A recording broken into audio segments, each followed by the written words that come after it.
Welcome to week 2 of Advent, the season of light.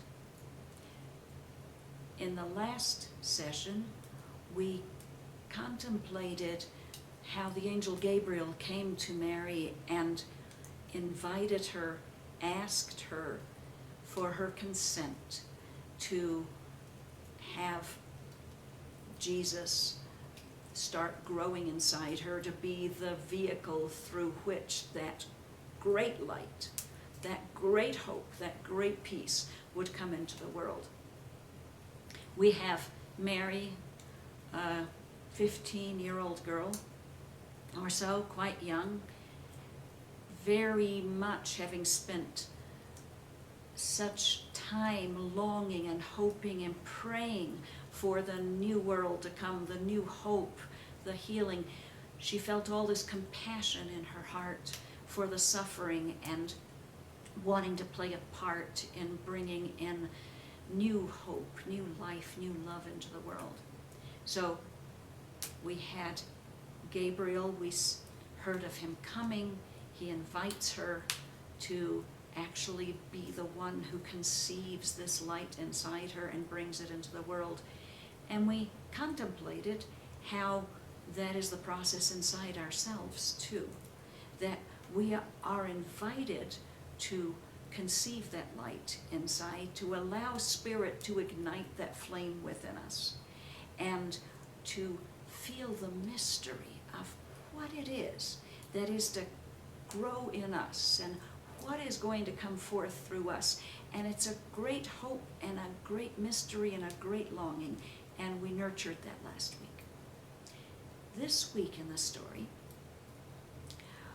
we contemplate how Mary, having heard from the angel Gabriel that her cousin Elizabeth was also miraculously pregnant because she was too old to have a baby, and yet she became pregnant, and an angel had announced that to her husband Zacharias too. So she heard that Elizabeth was pregnant, and no one else knows. No one knows Mary is pregnant, and she's not even told Joseph. She decides that she needs to follow that prompting from inside and go visit Elizabeth. Elizabeth was her cousin, and she takes the journey to where Elizabeth lives.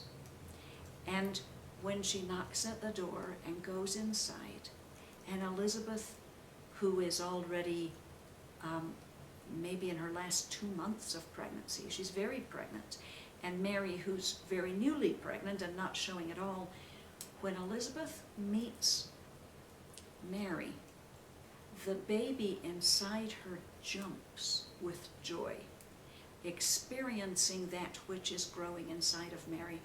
And Elizabeth sings out this canticle of wisdom, of complete revelation of not only Mary's pregnancy, but who it is that is growing inside of Mary, that she's the chosen one through whom this grace will come.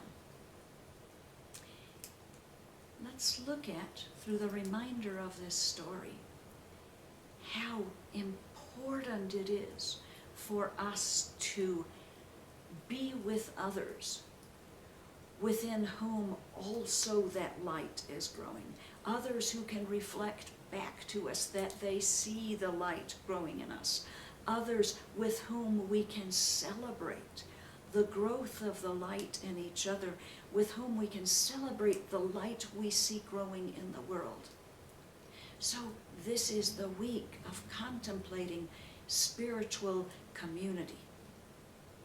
How does it matter so much to us that we be with others who also are dedicated to the growing of the light and the love and the hope and the whole new expression within them, who are also dedicated to bringing their piece of this grace into the world.